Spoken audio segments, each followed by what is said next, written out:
आज की गोष्ठी में जैविक खेती के बारे में हम आपको जानकारी दे रहे हैं। जैविक खेती क्या है, किसके माध्यम से हो रहा है? ये जो आपको जानकारी दी जा रही है वो है कृषि विभाग उत्तर प्रदेश के द्वारा। इस प्रोग्राम का नाम जो है national mission on natural farming योजना अंतर्गत ये काम हो रहा है। इसके द्वारा आपको ये जानकारी दी जा रही है। तो सबसे पहले हमें ये जानना है जैविक खेती क्या है। जैविक खेती क्या है? जैविक खेती ऐसी खेती जिस खेती को हम रासायनिक खादों, रासायनिक कीटनाशकों के बिना, जैविक खादों, जैविक कीटनाशकों के द्वारा जो खेती की जाए, जैविक खेती है। अब हमें इसमें क्या करना है? सबसे पहले हमें इसमें क्या करना है? सबसे पहले हमें अपने खेत का रजिस्ट्रेशन करवाना है। जो रजिस्ट्रेशन हमारा इटावा में एक संस्था है, वहां से आपको रजिस्ट्रेशन करवाना है। रजिस्ट्रेशन करवाने के बाद फिर आपके खेत की क्या होगा? मिट्टी सैंपलिंग की जाएगी। मिट्टी जांच तो सभी लोग जानते होंगे, नमूना लेना भी जानते होंगे। तो सबसे पहले हम खेत का एक आदर्श नमूना लेंगे और उसका जांच कराने के बाद उसमें हमारे खेत के अंदर जहर की मात्रा कितनी है, उसमें कितनी केमिकल की मात्रा है, तो इस मात्रा को जानने के बाद फिर नेक्स्ट ईयर फिर हमारा ये जांच की जाएगी। ऐसे करके 3 साल लगातार हम जब जांच कराएंगे तो जब हमारी बिल्कुल खेती एकदम जैविक आधारित हो जाएगी, जैविक पद्धति लायक हो जाएगी, तब जाकर के 100% हम जैविक खेती कर सकते हैं। अब इसमें हमें क्या करना है जैविक में? जैसे सबने अभी बताया आपको कि एक ड्रम में आप थोड़ा सा जामन डाल करके जैविक तैयार करते हैं। इसमें गौ आधारित खेती भी हो सकती है।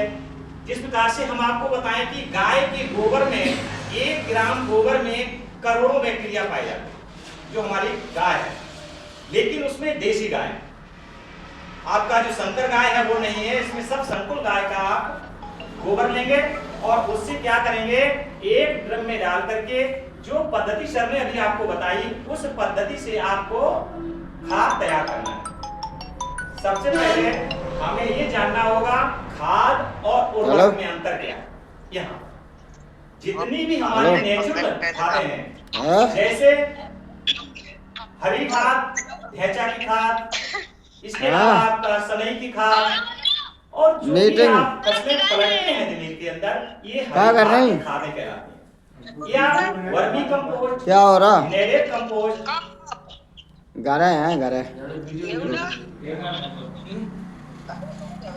रोड पे रोड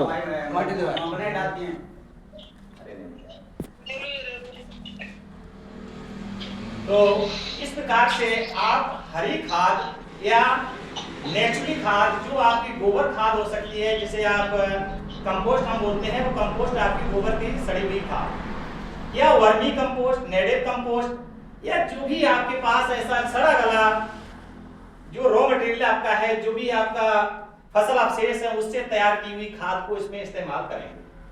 तो यदि ऐसा करते हैं तो 2 लाभ हो जाएंगे आपको। एक तो आपके खेत की उर्वरा शक्ति बढ़ जाएगी और दूसरा क्या होगा? दूसरा पैदावार भी बढ़ने लगेगी। हम लोगों का मानना यह है कि यदि हम जैविक खेती करते हैं तो हमारा प्रोडक्शन डाउन हो जाएगा, लेकिन ऐसा नहीं है। ऐसा नहीं है। क्यों? पहली साल तो हमें लगता है 10 से 15% हमारा प्रोडक्शन डाउन हो रहा है, लेकिन अगली वर्ष हमें 15% एक्स्ट्रा प्रोडक्शन मिलता है। तो इस प्रकार से यदि हम लगातार अपने खेतों में ये डालते रहेंगे तो एक तो खेत हमारे लॉन्ग लाइफ बने रहेंगे, हमारी खेती अधिक समय तक चलती रहेगी। नहीं तो क्या होगा? आने वाली पीढ़ी के लिए, जो हमारी पीढ़ी दर पीढ़ी खेती का काम चलता चला जा रहा है, ये एक दिन ऐसा होगा बंद हो जाएगा। तो इसलिए हमें जैविक खेती को करना है। अब इसमें जैविक खादों के अलावा जैसे हम और बहुत सारी समस्याएं आएंगी हमारे खेत के, जैसे जड़ गलन, फफूंदी आती है फफूंदी हमारे खेतों के अंदर आती है, तो उसके लिए भी हमें रसायन नहीं डालना है, हमें जैविक पद्धति से ही इसको ठीक करना है। इसके लिए क्या है हमारे पास? जैसे हम ये ट्राइकोडर्मा, सभी लोग जानते होंगे, ट्राइकोडर्मा जानते हैं ना, ये फफूंद नाशक है। ये फफूंद ही है, ये क्या करता है? ये फफूंद दूसरे फफूंद को खा जाती है। जो हमारे सामने एक समस्या अभी इस समय आ रही है सभी के खेतों में, जो आलू करते हैं कि चेचक, इस चेचक का कोई भी रासायनिक निदान नहीं है, किसी भी रसायन को डालेंगे चेचक नहीं मरता है। लेकिन यदि आप ट्राइकोडर्मा को कंपोस्ट में मिला करके, पीछे भैया मत हो जाए आगे कि क्या यार ज्यादा ढगा हो जाए ताजा। ट्राइकोडर्मा को अगर आप खेत में डालते हैं तो 90% तक आपके चेचक जो है आलू की खत्म हो जाती है। तो इसका उपयोग और भी करते हैं, अगर सब्जियों की खेती कर रहे हैं तो सब्जियों की खेती में भी लाभ मिलेगा, जो जड़ में की सारी बीमारियां हैं ये बीमारियां खत्म हो जाएंगी आपकी।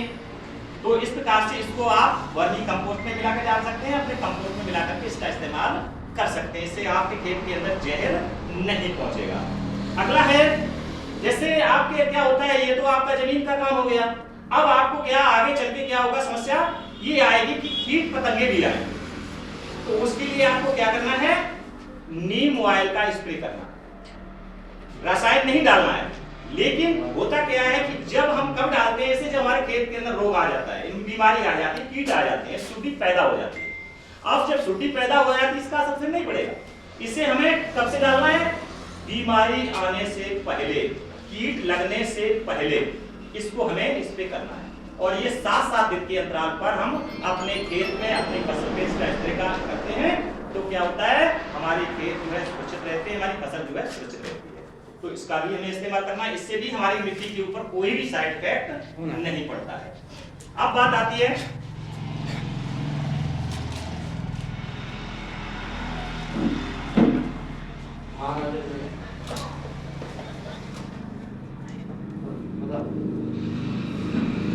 जैसे एक समस्या और आती है हमारे खेत के अंदर, क्या आती है कि दीमक लग जाती है, तो दीमक का भी निदान चाहिए हमें। तो दीमक के लिए क्या है, हमारे पास जैविक ही है, इसका इस्तेमाल करेंगे हम, बिवेरिया बेसियाना। यदि बिवेरिया बेसियाना को हम डालते हैं अपने खेत के अंदर तो क्या होता है, जो दीमक है या अन्य इल्लियां हैं वो भी नष्ट हो जाती है। इसका काम क्या है, ये मारता नहीं है सीधा सीधा, ये क्या करेगा, ये क्या करेगा, ये जाकर के जिस जैसे आपने खेत में बिखेर देंगे, इसे आप पानी के साथ बहा देंगे, कंपोस्ट के साथ डाल देंगे, जब मिट्टी में पहुंच करके आपके खेत के अंदर पहुंच जाएगी, जैसे ही दीमक इसके पास आएगी या कोई भी कीड़ा आएगा आपके इसके पास, तो ये क्या करेगा, उसके ऊपर चिपक जाएगा, चिपक करके और उसे बीमारी पैदा कर देगा। जब ये जाकर के अपने जो जिसके ऊपर ये बीमारी हो चुकी है वो अपनी कॉलोनी के अंदर जाएगा, दीमक जैसे होती है वो अपनी कॉलोनी में जब जाती है, अपने घर में जाती है, तो जो भी वहां रहने वाले हैं उनको सबको भी बीमारी हो जाएगी, फिर उसके बाद सभी डेड हो जाते हैं, मर जाते हैं। इस प्रकार से हम बहुत सारे रोगों से निदान, बहुत सारी बीमारियों से निदान इससे पा सकते हैं, बिवेरिया बेसियाना से। अब बात आती है, इसके अलावा आप कहेंगे अभी ये तो हमने कर दिया है, अब हमें खाने भी डालना है, पौधों को पोषक तत्व भी डालना है, तो उसके लिए हमें क्या करना है, जैविक खाद को डालना है, जैव उर्वरक को डालना है। अब जैव उर्वरक में कौन सा, बहुत सारी उर्वरकें आती हैं, तो उसके लिए आपको क्या करना है, कंसोर्टिया नाम का एक, इसको ने भी किया और बहुत सारी कंपनियां इसे लॉन्च करेंगी, कंसोर्टिया ये डालेंगे। कंसोर्टिया में क्या है, नाइट्रोजन, फास्फोरस, पोटास, इसमें हमारे पौधों को तीनों प्रकार के तत्व मिल जाते हैं। तो इसको हम क्या करेंगे, वर्मी कंपोस्ट में मिला करके खेत में जब हम जुताई अंतिम करते हैं उसमें डालते हैं। यदि हम किसी कारणवश कम नहीं डाल पा रहे हैं तो क्या करेंगे, जब फसल हमारी 40 से 45 दिन की बहुत सारी क्रॉप्स अच्छी हो जाए, हमारी बहुत सारी पत्तियां निकल आए, तो इसका स्प्रे हम करते हैं, इसका घोल बना करके स्प्रे के माध्यम से खेत पर इसका हम छिड़काव कर देते हैं। इसके बाद क्या करेंगे, द्वितीय छिड़काव जो करेंगे वो हम किसका करेंगे, पोटास का, वो भी घुलनशील ही, हमारा यही पोटास होना चाहिए, जैविक पोटास है। इसका स्प्रे करेंगे कब, जब फूल बनने वाला है, फूल बन रहा है, उस समय इसका हम करेंगे। तो इस प्रकार से यदि हम अपनी खेती को करते हैं तो सारी जो हमारी रासायनिक क्रियाओं को छोड़ करके जैविक पद्धति से हमें पूरी खेती को करना है, बस यही सारा हमारा जैविक खेती कहलाती है। अब भाइयों इससे फायदा हमें क्या होगा, क्यों हम ये भी सोच रहे हैं हम इतना मेहनत करेंगे, ये सब सारा कुछ करेंगे तो हमें फायदा क्या होने वाला है। इससे फायदा ये होने वाला है, अभी सर ने बताया है कि हम आपका एक पूरा एक ग्रुप बनाएंगे, उस ग्रुप में सबको जोड़ेंगे, जोड़ करके जितने भी हमारे जैविक उत्पाद पैदा कर रहे हैं उन उत्पादों को बाहर के मार्केटों में सर के माध्यम से ये आपका पहुंचेगा। यहाँ जैसे हमारा ये कलेक्शन होगा, यहाँ से सर एक जगह से खरीदेंगे आपका पूरा माल, खरीद करके एक विशेष कंपनी को जिससे टाई अप करेंगे ये, उसको आपका उत्पादन जो भी होगा चला जाए।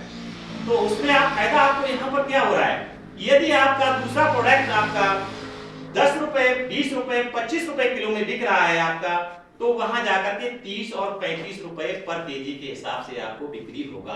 कहने का मतलब कम से कम 20% एक्स्ट्रा आपको पैसा मिलना है। ये इस पूरा प्रोजेक्ट का फार्मूला है। तो इसी के साथ आज मैं अपनी वाणी को विराम देता हूं। जय हिंद, जय जवान, जय किसान, नमस्कार।